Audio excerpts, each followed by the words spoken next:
স্বামী বলছে পর্দা করো, তোমাকে ভালোবেসে বলছে তুমি পর্দা করো, তুমি আমার অনেক প্রিয় একজন মানুষ, তুমি বেপর্দায় বাইরে যাবা, লোকজন দেখবে, কেমন হয়? ঠিক আছে, তোমাকে তো আমি বিয়ে করেছি, তুমি আমার মানুষ, তোমাকে দেখবে কেন?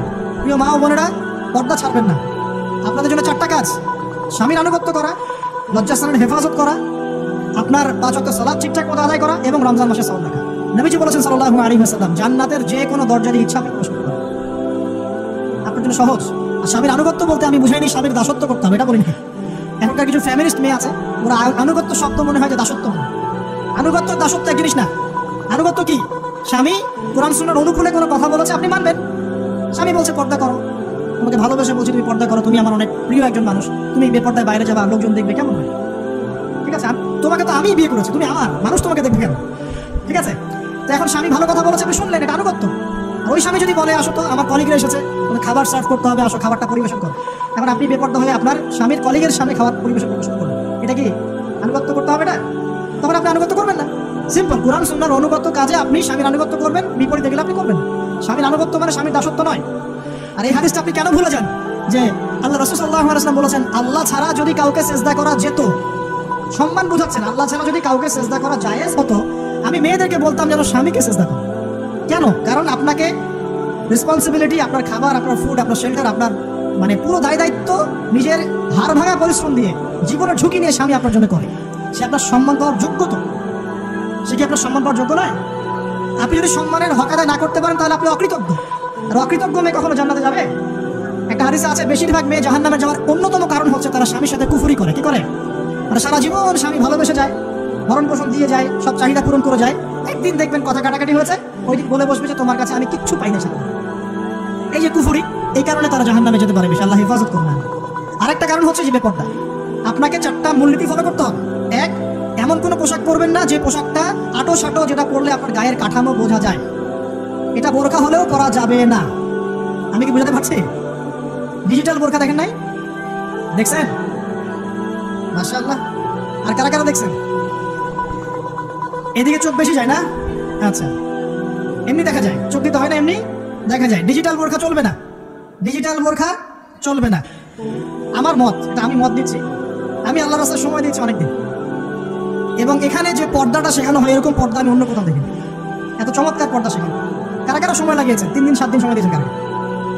বেশিরভাগই দেন নাই, সমস্যা নাই, দিতে হবে। আমি বাধ্যতামূলক বলিনি আপনাকে, বলেছি এখানে পর্দা শেখানো হয়, চমৎকার পর্দা শেখানো, যে এখানে চোখটা পর্যন্ত তাদের ঢেকে রাখার তালিম দেওয়া হয়। যাই হোক, যেখানেই শেখেন অ্যাটলিস্ট পর্দাটা শিখলেই হোক। এমন পোশাক হবে না যে পোশাকটা আটো সাটো, যেটা পরে আপনার গায়ের কাঠামো বোঝা যায়। 2 নম্বর, এমন পোশাক পরা যাবে না যে পোশাকটা পরলে বাহির থেকে ভিতরের অঙ্গ দেখা যায়। দেখেছেন? দেখেন নাই? দেখছেন হুজুর? আচ্ছা, আপনারা তো সব দেখেন দেখে। তারপরে 3 নম্বর, এমন পোশাক পরা যাবে না যেটা অমুসলিমদের সাথে সাদৃশ্য আছে। কথা বুঝতে পারছেন? অমুসলিমদের ধর্মীয় বিষয়ের সাথে সাদৃশ্য আছে এমন পোশাক মুসলিম মেয়েদের পরা যাবে না। এর মানে এই নয় যে অন্য ধর্মকে আপনি আক্রমণ করবেন, এটাও নয়। যে যার ধর্ম তাদের স্বাধীনতা মতো পালন করবে। মুসলিমরা বাধা দিবে? দিবে না। মুসলিমরা দাওয়াত দিতে পারে। কি করতে পারে? দাওয়াত দিতে পারে যে ভাই, যে লা ইলাহা ইল্লাল্লাহর কনসেপ্ট আপনাকে বোঝাচ্ছি, আল্লাহ ছাড়া কোনো মাবুদ নাই, মুহাম্মদ সাল্লাল্লাহু আলাইহি ওয়াসাল্লাম সর্বশেষ রাসূল, এই কোরআন পড়ুন, হাদিস পড়ুন, দেখুন এটাই হচ্ছে মানবতার মুক্তির সনদ। এরপর যদি সে ইসলাম কবুল করে আলহামদুলিল্লাহ, যদি না করে এর হিসাবকে দিবে, সে নিজে দিবে, এর হিসাবকে আমাকে দেওয়া লাগবে না। তো অমুসলিমদের সাথে সাদৃশ্য আছে এমন পোশাক চলবে না। আর 4 হচ্ছে, পুরুষরা মেয়েদের পোশাক পরতে পারবে না, মেয়েরা পুরুষদের পোশাক পরতে পারবে না।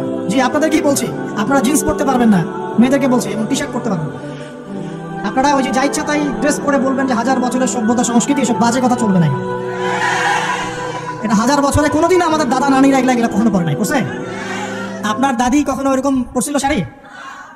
তো যে বললো 1000 বছর থেকে পরে আসতেছে নাকি? সুবহানাল্লাহ। তো এখানে বিষয়টা হচ্ছে, পুরুষ মেয়ের পোশাক পরতে পারবে না, মেয়ে পুরুষের পোশাক পরতে পারবে না। আমি খুব সংক্ষিপ্ত করে আপনাকে কোরআন সুন্নাহ থেকে 4টা মূলনীতি বলে দিলাম। এই 4টা মূলনীতি কোরআনেও আছে, হাদিসেও আছে।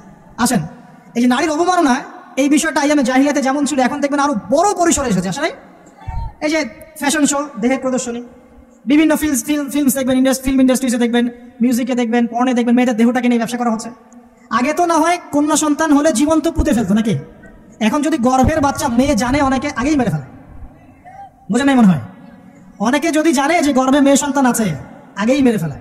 এমন অনেক দেশ আছে, আমি নাম বলছি না দেশের সঙ্গত কারণে, যে সেই দেশে এরকম মেয়ে সন্তানকে এই যে খালাস করে ফেলার, নষ্ট করে ফেলার, ভ্রূণ নষ্ট করার আলাদা ক্লিনিক আছে, আলাদা হসপিটাল আছে, বলে নাউজুবিল্লাহ।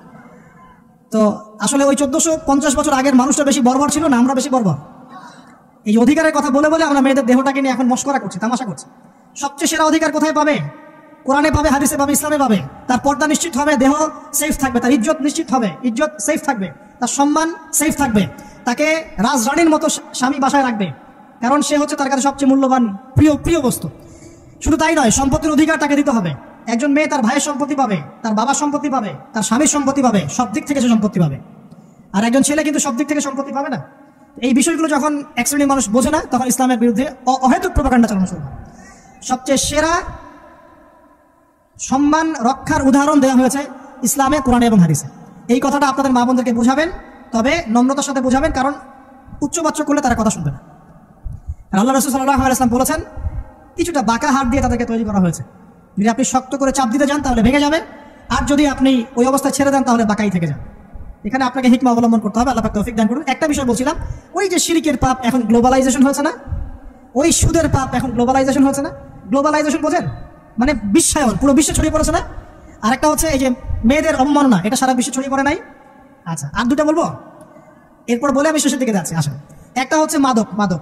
আইয়ামে জাহিলিয়াতের অন্যতম সেরা পাপ ছিল কি? মাদক। ওই যে বলছেন জাহিলি যুগ, কেন বলছেন জাহিলি যুগ? বিকজ ওইখানে মাদক খেত মানুষ বেশি। এখন বলেন, ওখানে না হয় মক্কায় মাদক খেত মানুষ, এখন সারা বিশ্বে মাদক ছড়িয়ে পড়ে নাই? বেশি না কম? এখন এই যে নতুন নতুন মাদক আসছে, ইয়াবা, আরো নাকি কি কি আসছে নতুন নতুন, আমরা নামও জানি না। এই যে গাজার নাম জানি, ফেন্সিডিলের নাম জানি, আর কি কি আছে? হিরোইন বলেন আর দু একটা, আফিম, আর কি আছে? হ্যাঁ, রেন্ডি, সুবহানাল্লাহ, এই নামও কখনো শুনি নাই আমি।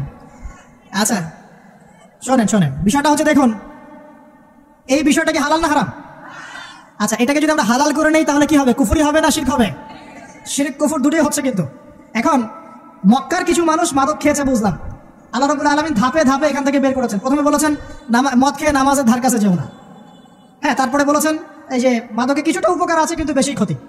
তারপর বলেছেন খেয়ে নামাজের কাছে যেও না। তারপর ধাপে ধাপে শেষের দিকে আল্লাহ পাক বলেছেন যে এটাকে ছেড়ে দাও। সূরা মাইদায় পড়ে দেখেন, এটা শয়তানের কাজ। তখন সাহাবায়ে কেরাম রাদিয়াল্লাহু আনহুম পুরোপুরি মাদক থেকে নিজেদেরকে মুক্ত করলেন।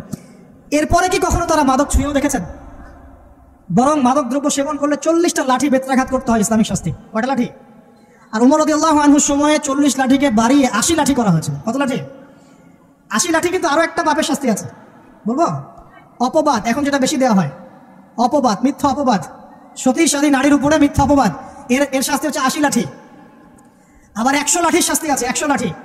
এটা কিসের জানেন? জিনা। এই যে যারা করছেন, এর শাস্তি হচ্ছে 100 লাঠি। তাও জনসমক্ষে দিতে হবে, গোপনে না। আর 1 বছরের জন্য এলাকা ছাড়া করতে হবে। রজম একটা শাস্তি আছে, রজম। এটা কি? রজম মানে পাথর নিক্ষেপ করে হত্যা। এটা তো বর্বর, তাই না? অমানবিক, মধ্যযুগীয়। এসব কথা শুনছেন না?